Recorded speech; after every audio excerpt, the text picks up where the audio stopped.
Salut à tous et bienvenue sur la chaîne Gamers Voice de la base, mais on va parler du deck Elf dans le format Magic Peasant. Alors avant d'aborder le format Magic Peasant, on va évidemment parler, avant d'aborder le deck Elf, on va parler du format Magic Peasant, on va voir quelques explications là-dessus. Commenter, partager, à vous abonner à la chaîne, à rejoindre les Discord qui seront mis en description, n'hésitez pas, hein, ça nous ferait très plaisir que vous nous rejoigniez. Alors on va parler du format Peasant avant de rentrer dans le deck Elf. Le format Peasant, c'est un format qui a été créé en 2001 par Robert Baronowski. C'est un format qui est un format non officiel de Magic, qui n'est pas reconnu. Il y a une différence entre le Peasant et le Pauper. Le Pauper, c'est 60 cartes communes. Le Peasant, vous allez voir, c'est 55 cartes communes plus 5 Unco, réserve incluse. Hein.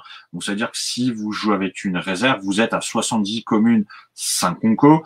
Et vous verrez, il y a évidemment une banlist qui lui est propre et il y a des éditions autorisées. Donc, vous ne pouvez pas forcément jouer avec toutes les cartes. Vous aurez en lien, je vous mettrai le lien des règles du format sur le site officiel.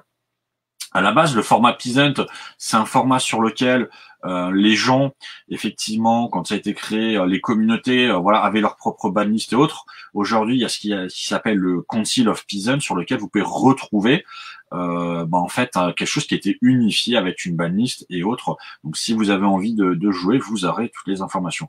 Alors, on va pas rentrer forcément dans le détail du deck Elf, on va pas parler de toutes les stratégies autres. Je vais vous présenter rapidement en fait un petit peu les cartes qu'il faut avoir quoi qu'il arrive dans un deck Elf pour vraiment faire en sorte qu'il soit performant sur le format Peasant.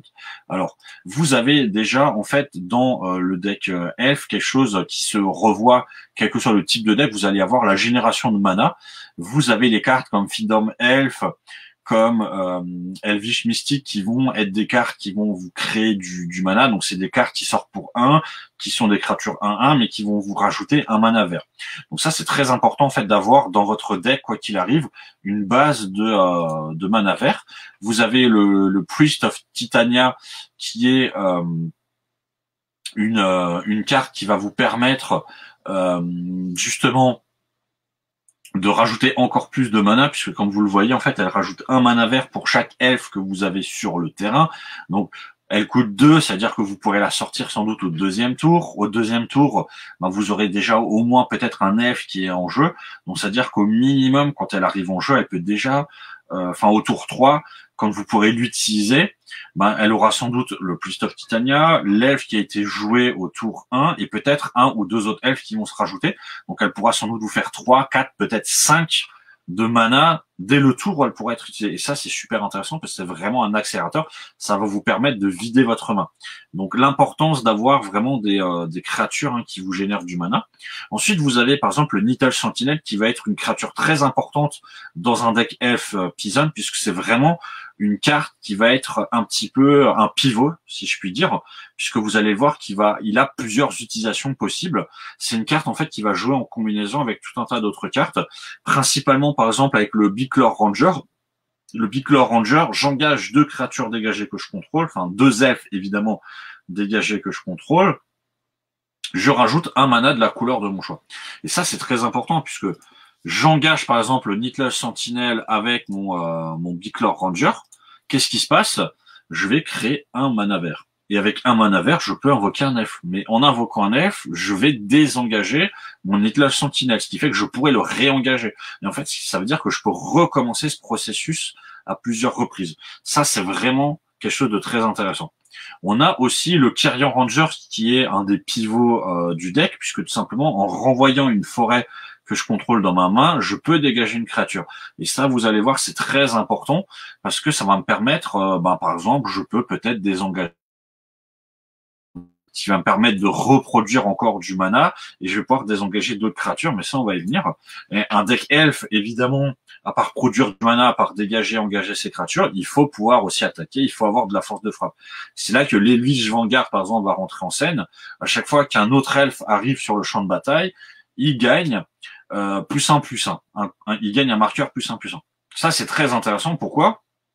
Parce que tout simplement, c'est une créature qui est faible, mais qui va vite grossir.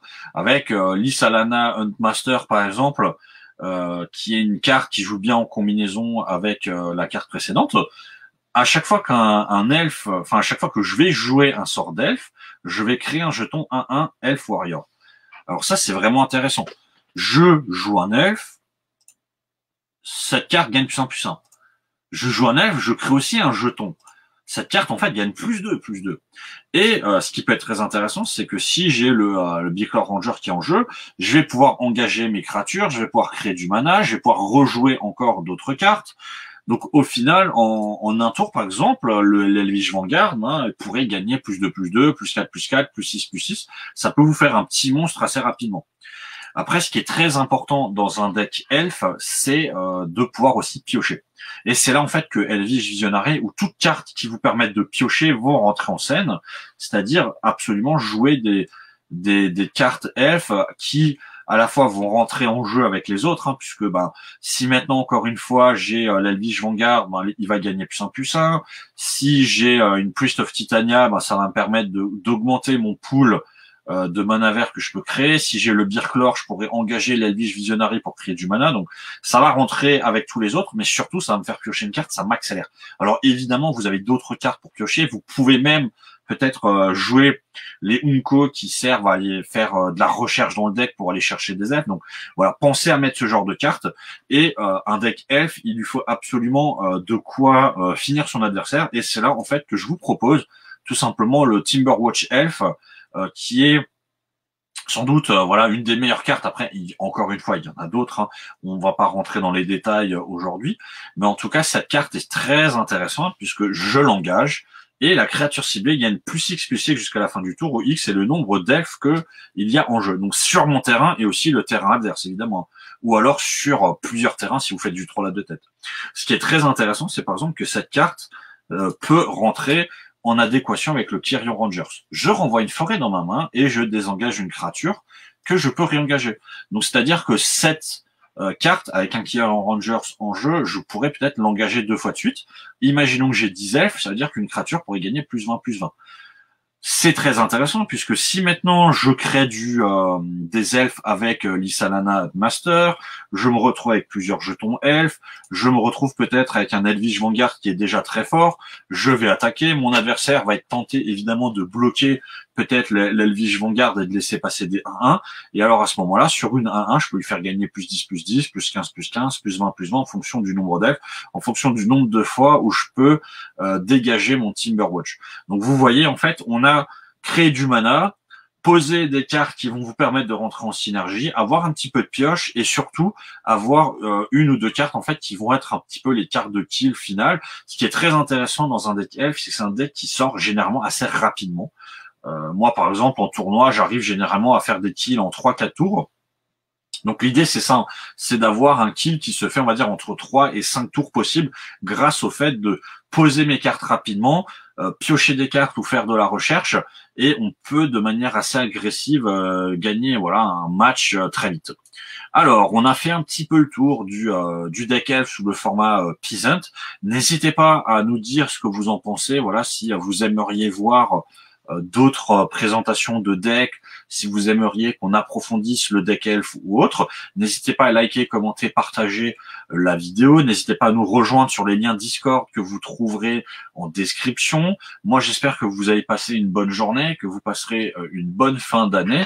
On se retrouve sans doute pour 2021 pour d'autres vidéos sur notre chaîne Gamers Voice. N'hésitez pas à nous dire si d'ailleurs les vidéos sur Magic, que ce soit sur du Peasant ou peut-être d'autres formats, ça peut vous intéresser. Gamers Voice, c'est une association dans le domaine de la culture geek, donc on pratique sur beaucoup de choses, et n'hésitez pas encore une fois à nous rejoindre. Et moi je vous remercie de nous avoir suivis et on se dit à la prochaine. Ciao.